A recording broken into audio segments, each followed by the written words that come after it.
Welcome to Avalon State of the Arts, where we explore different components and dimensions of our school, Avalon School of the Arts, and its music counterpart, the Avalon Music Academy of Holland. We're your hosts, Rich and Marie, and we look forward to sharing interesting topics about our school in a fun, easy-to-listen-to format. Because my mom, who founded our school, taught me, if you're not having fun with this, then you're not doing it right. We are back for another episode of Avalon State of the Arts and another interview. And I got to tell you, there's a lot of electricity in the air. It's a beautiful day out, and it is warm in the Avalon studios. It is. It's great to have spring finally here. I'm so happy. Yes, when we did the whole build out and redesign of this building, I thought it'd be neat to have the office with two windows. And I guess I didn't really think about the fact that when it's sunny out, it's warm, and when it's cold out, it's cold. But that's, the price you pay. It's a little bit like a greenhouse in here right now. Well, I think it's going to add an air of excitement to this next feature we have, which is all about the actual day of the spring dance recital. Yes, and this is a topic I could talk about for a really long time, so be sure to tell me when I'm getting a little long-winded. But I think there's a lot to say, and there's a lot of information to know. And if it's your first time doing a recital with Avalon, we don't expect you to know the answers to all the questions. We don't expect you to assume what's going to happen or anything like that. So we have a lot of information to give you, but we're going to give it to you in a couple different formats. One, we're going to talk about it right now. Two, recital packets are going to start to get handed out this week. The recital packet has a lot of great information in it. It's basically sums up everything we're talking about here, but it also tells you specifically what show your child's in, what time their performance is, and gives you a lot of reminders all in one spot. And another way we're going to give that information to you is that anything we hand out or post in the studio is also going to be on our avalonschoolofthearts.com website.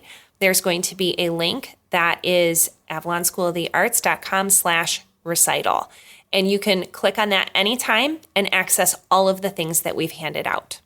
As far as getting there, just make sure that you use the Ottawa Avenue entrance. So it's going to be north of 40th Street. There's a big F on the door. All the entrances at Holland Christian have A, B, C, D, E, F. So there's big F on that, and that's going to be facing south, but it's on the north side of the building off of Ottawa.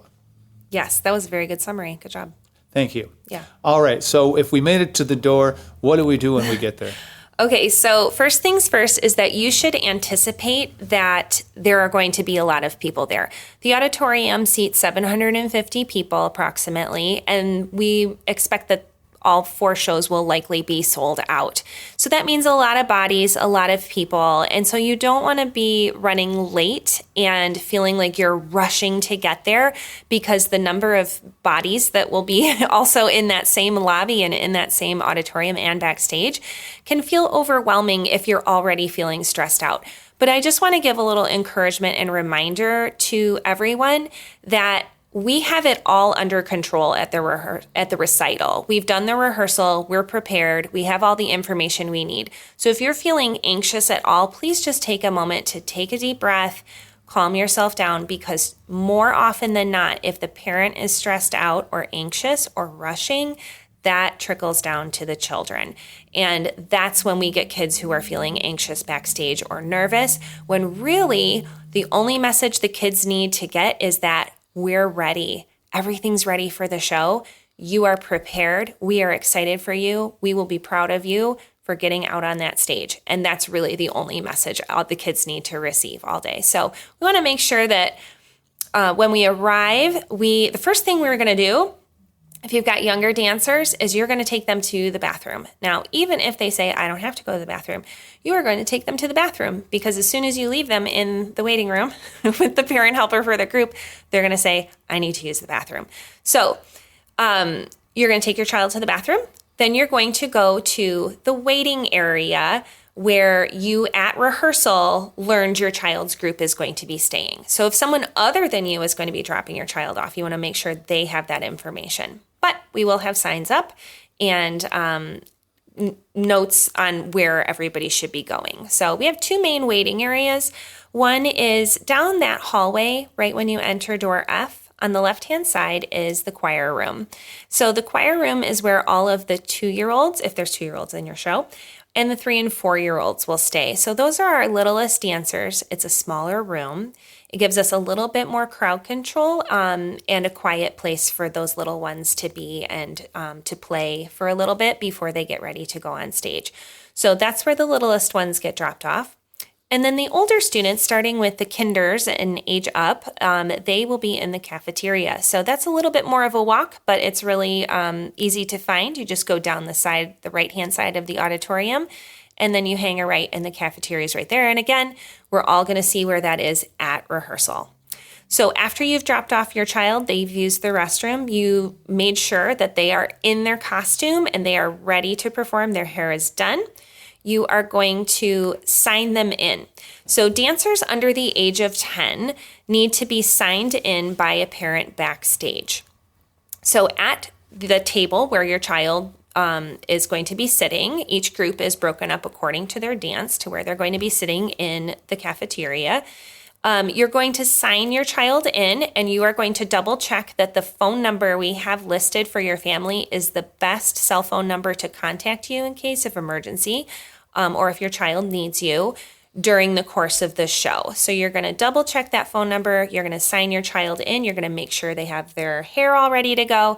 And then you're going to leave them there with the parent volunteer and their friends from class to color and to play board games and to just relax until it's their time to perform. Then all the adults will be let into the auditorium. It's all assigned seating. So when you purchase your tickets, you're going to know exactly where you're sitting. And those doors don't open until about 25 minutes before the show starts. Okay, great. Now, another detail about costuming, should the kids be wearing makeup? No, at Avalon, we do not want the children under the age of 10 to be wearing makeup on stage for dance recitals.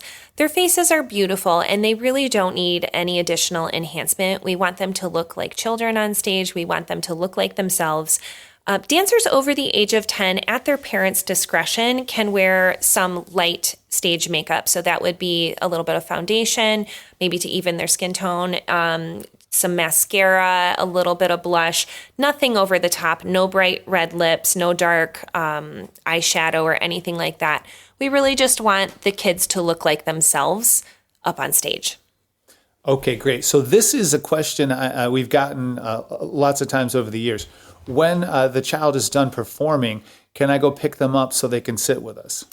So that's a yes and a no answer, because for our little ones in the show, so that's our 2-year-olds, our 3 and 4-year-old combo classes, and the kinders. So that's if they're in a kinder ballet acrobatics combo or a kinder tap combo. Those dancers have their performance right in the first third of the show. So within the first 10 to 12 dances, those kids will be done performing. So we don't do a big intermission break or anything like that. We do a brief pause where we bring the lights up in the auditorium, and then we announce, you have to wait for the announcement, that it's time for parents of those kids, the 2-year-olds, the 3 and 4-year-olds, the kinders, to go and pick their kids up. And then at that point, those families can make a decision as to whether or not they are done for the day. Maybe their kid is tired. Maybe they're getting restless and they want to leave. That's completely appropriate to do. But we do encourage you, if your kids are up for it, to bring them back into the auditorium with you, sit them on your lap, and watch the rest of the show, because it can be very exciting to get the perspective of what a little child can do and also what these older dancers can do and the progression that happens throughout the course of their childhood in what they can accomplish at different ages. So that's a lot of fun. It's no obligation to do that. That's not for everybody, but we do encourage everybody to stay for the entire show.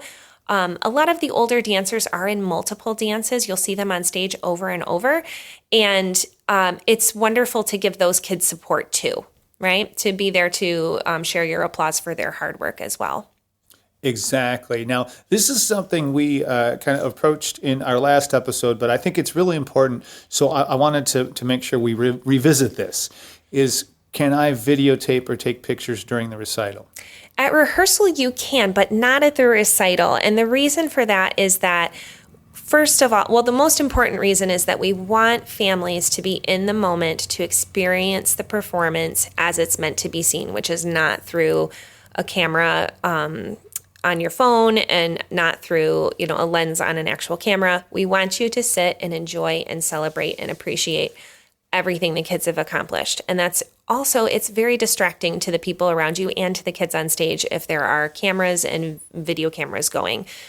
So it just enhances everyone's experience if you can just let the professionals take care of that at the recital. And they do a really good job. Great. So pictures and video during the rehearsal, yes. During the performance, no. Now, how do I pick my child up after the show is done? That's a great question. So we like to keep it as simple and straightforward as possible. Like I've stated before, there's a lot of people that are going to be there. So it's important to us, for the sake of safety, that we know that each child that's getting picked up is leaving with the appropriate adult. So when kids are dropped off backstage, you're going to get a little square of paper that has your child's name on it. It's we call it a kid check form. So after you've signed in your child, you take the kid check form that has their name on it. And it's kind of like running a coat check, where if you want your coat back when you leave the restaurant, you have to turn in your your ticket to get your coat back. It's similar process here with the kids. We want to make sure that the adult that's picking up the child has the ticket, so we know that they are leaving with the adult that is intended to pick them up. All right. Now, parent helpers. We have a lot of parents asking us, how can we help? There are a lot of opportunities to get involved, and we're so fortunate that we always have the most wonderful parent participation in our recitals. Everyone is so kind and helpful and generous with their time. There's a lot of opportunities to help. We need help with for parents to serve as ushers, to help at the ticket table, to help check in the volunteers, and to be floaters backstage, just to be on hand in case anyone else needs help or needs to go to the restroom. And of course, those parent helpers for each individual class. Wonderful. Now, of course, I think that touches base on most of the specific things. Why don't we talk a little bit about the overall goals for the recital, what we're trying to achieve here, and what will happen after the recital? Absolutely. So the goal for the recital, of course, as we've said, I feel kind of like a broken record because I think we've used these words several times in these first 2 episodes of our podcast, but a dance recital is really an opportunity to celebrate. It's a celebration of all the children have learned in a year. And for the kids who've been dancing for multiple years, to see that growth in them year after year. It's a really beautiful thing. And we always get emotional every year too, because every year we graduate a group of seniors, a group of young adults who are graduating from high school and going on, to live their lives. And we can look back at 16 recitals of their lives that we've seen them grow up and grow year after year. So it really does, we make good memories at these recitals, and it's an opportunity to also show gratitude to all of the adults who are supportive of these kids, who drive them to class every week, who pay for their lessons. And it's just a celebration all around. So yeah, it's wonderful. It's a wonderful experience, and it's our goal to help it to be a positive experience for everybody who participates. And of course, if you have any questions, please do give us a call, 616-738-6495, or email us at info.avalonschoolofthearts@gmail.com. One of the things I thought would be interesting to end this episode is, why don't we talk a little bit about the summer dance programs we have coming up after the recital? Yes, we have a full schedule of summer camps and theater camps, dance camps. We have once a week dance classes. Yes, I often tell our music students that summer is a wonderful time to be involved with the arts when you don't have as many things to worry about as you do in your school year concerns. So please do join us for the summer, and we'll look forward to seeing you at the recital. Avalon offers dance classes, music lessons, and theater classes 6 days a week. With over 40 teachers, we have something for kids and adults and everyone in between. You can reach the dance and theater department at avalonschoolofthearts.com and the music department at avalonmusicacademyofholland.com. Where dreams begin is in that magical space within. When your heart and your mind and your soul intertwine in wonder, that's where dreams begin.